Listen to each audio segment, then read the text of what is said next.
You're listening to the Last Set podcast, and man, episode 87. This is a good one because over the weekend we had a phenomenal main event, fight card on UFC 265, and between the main event between Ciryl Gane and Derek Lewis, and now France has its very first UFC champion, and now interim heavyweight champion. Well, that's a good keyword there, interim. Because now we know that for a fact, Ciryl Gane must fight Francis Ngannou for the undisputed heavyweight championship. Now, interesting facts about the weekend. I think it was one of the worst betting losses ever. Apparently, a massive amount of the fan base betted on Derek Lewis to win. Because there was such a big difference in odds. It was like $1.25 on Gane and then $3.85 or something stupid on that. So you could like almost quadruple your money. Yeah. If you bet on him I've bet on him in the past, right? Against Volkov, right? And he won. And by the skin of his teeth as well, because it was the last few seconds, because Volkov was beating him at every exchange until the very last, 10 seconds.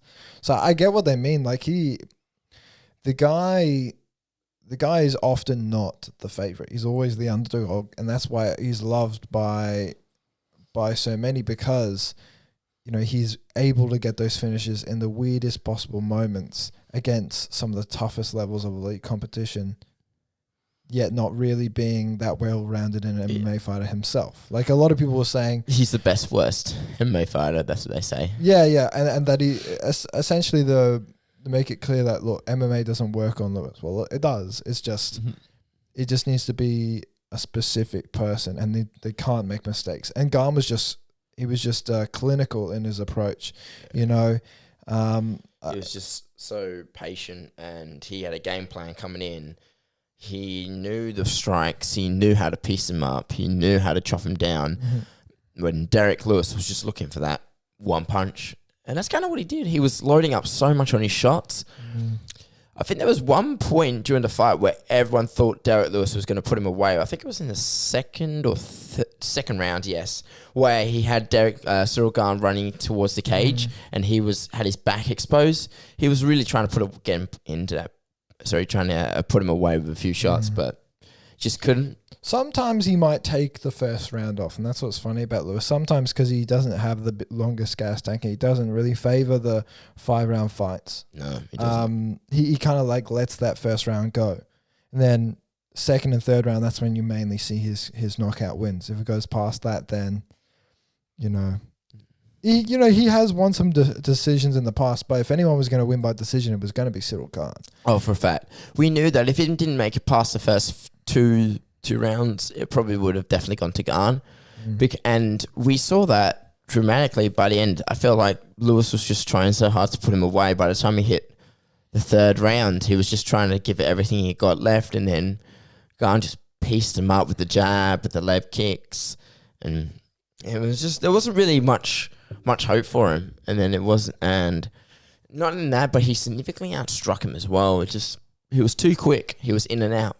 The in and out movement was significant, because whenever Lewis started to load up on shots, but his movement kind of set up what happened later. So for Lewis in order to catch those people on the way in, he has to take a massive step forward. How does Gane stop that from happening? Goes in and out, beats the shit out of that front leg. That's what he did. He crippled that front leg, especially in that third round. Lewis didn't like that.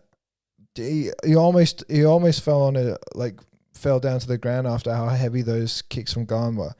Paralyzed that front lead leg, wasn't able to step in. He made sure that he was the first one in the exchange. If Lewis was the first person in the exchange, it would be different, because then he could lunge forward and, sever that space, right? Gane just made sure that didn't happen. When he came in really close, he'd have him up against the cage, and he looked, even though he weighed less than Lewis, he was like 246 on the night, right? Well under the lightweight limit of 266 or 265, right? And he was winning those exchanges, creating a lot of openings, especially there was one beautiful left uppercut that managed to crack underneath Lewis's guard. I don't know. Sometimes when Lewis gets cracked, he kind of goes in panic mode sometimes himself. He's used to doing the cracking. So when he gets hit himself, he turns away. He kind of invites for the other opponent to just swing around when he's got his back turned and cover up. And it doesn't really work against someone like Gane, because then Gane, he just sees red, and he did these massive looping shots. Boom, boom, boom, cracking him with everything. And then eventually Lewis went down. And it's got to suck, because in front of your whole crowd where everyone's booing the Frenchman and you're the guy from Houston, Texas, and everyone is beating your drum and going, you know, USA, USA. It's got to be rough, because he's sitting there, he's just going, fuck. Yeah. Fuck. Especially he's the one that stole the belt, the interim belt, and put it up and raised it for Houston.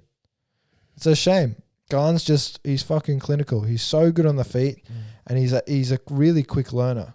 Yeah, it was a clear cut. As the longer the fight went on, the more and more it just was in Gane's favor. I mean, the first round was, you know, a bit back and it was pretty clear that Gane was in the lead, because he had 35 strikes attempted, 26 succeeded, and then Derek only threw 11 and succeeded in 3. And then again, that gap got bigger in the second round, where Ciryl Gane has 29 attempted strikes, so he succeeded 23.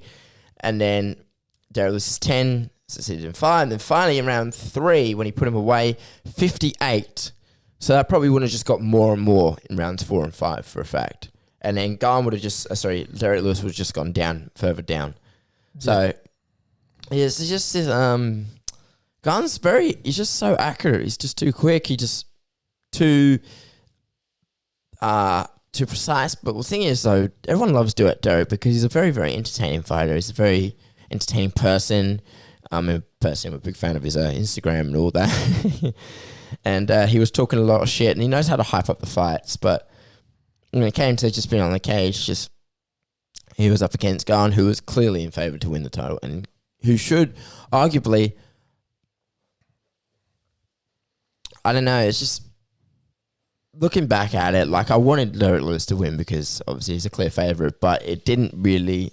Obviously, the odds spoke for themselves. Gane's record spoke for himself. You know, the man's still undefeated.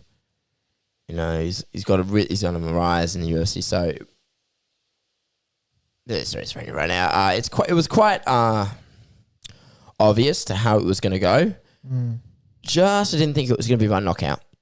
I thought we would have just pieced him out and gone to decision. I thought it would have been to decision as well. It just shows Gane can crack too. You know, everyone said, he knocked out a washed JDS. I don't think JDS was washed. And if, you know, you've got to rate some of his wins, especially his submissions wins. So, I mean, a finish was probable, right? I just thought the decision process was a bit more probable than that, right? I mean, Gane, I was more so excited for Gane to win because we've seen Ngannou fight Derek Lewis before, and that was one of the shittest fights ever in heavy, like in terms of MMA, right? It wasn't good, especially in terms of the heavyweight fight. It wasn't a barn burner, okay? They were too afraid of each other's power, too much respect. Right after Ngannou had a big setback loss against Stipe Miocic, and he kind of lost a little bit of his confidence and a bit of his his fighter personality, which he's got now, right? Now we get Gane to fight Francis Ngannou. They're all old teammates that came up in Paris, France, right? Ngannou had a little bit of shade around him by his past, who's Ciryl Gane's mentor, his coach, on how they split up. And, you know, there's a bit of drama there. What I like to see is how nice Ciryl Gane was. He's so nice, dude. When he was there and everyone's trying to egg him on and Cormier's trying to get hype up the fight for him, he's actually just saying, let's go. Let's go. He's the nicest guy. And then I looked up because I didn't know. I knew his nickname Bon Gammon, but I didn't actually know what it means. What does it mean? In French, it means good kid. Really? Good, and it describes his personality. So he's a soft-spoken Frenchman who's built like a fucking brick shit house, and he's got KO power, submission ability. He's got cardio. He can go to the 5th round, and he can stand and trade with some of the biggest hitters in the world, like Derek Lewis, who is technically beat Francis Ngannou. Mm-hmm. So this is a new kind of matchup. And I think a lot of people were we never talked about it, but like a lot of people were very upset about doing an interim heavyweight championship since Ngannou had only got the belt 3 months ago. But fuck, the shit writes itself. Yeah. It's fucking good. It's good shit. If Derek beat Ciryl Gane, they get a rematch, and I mean they can't have the shittest fight in the world twice, can they? So I mean, do I agree that maybe it shouldn't have been an interim heavyweight fight? No, but it definitely hypes it up even more, right? I think Dana did the right thing. Yeah, I think he did the right thing, and I can't wait for Ngannou to fight Gane. I know Gane said he's got his kid on the way, and he wants to take a couple months off. So it looks like maybe, I don't know. It won't happen till next year. That's what I think. It'll happen this year. Really?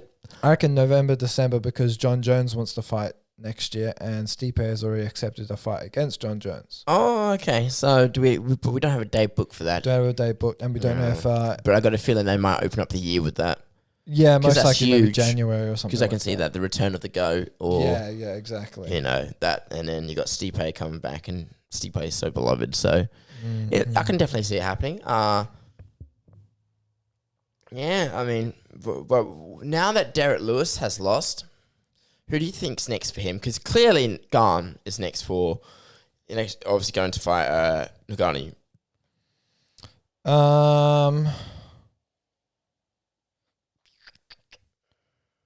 Who would I take against Lewis? We've already had the fight with Curtis Blades. Yeah. I think Lewis should just take a bit of time off, honestly. He's very active. He's very active for a heavyweight, and I think when you're taking big blows like that, you should have some time off. So I think the decision is kind of for Lewis to take a bit of time off, to be honest. I mean, I wouldn't mind revisiting maybe a Lewis Rosenstrike fight, but I think the main thing is take a bit of time off, dude. But I'm so hyped for Gane versus Ngannou. If that'll happen probably this year, maybe November, December, and then Jones versus Stipe would probably happen next year, because Jones put out a statement saying, on Twitter, it's not really a statement, it's just his Twitter shit talk. Yeah, he said, let's jump onto that real quickly. Yeah, he said champion 2022. Yeah. So that's what he's looking at. He's looking for maybe a title run at 2022. Hey guys, a message from one of our sponsors, Hemcan Labs. So if you're ever looking to look after your rest, your recovery and your sleep, look into CBD. If it's not CBD oil, CBD gummies or CBD infused coffee, they've got a lot of products out there. Okay, use our code LSP to get a 10% discount on any of their products at Hemcan Labs. So click in the link in the description.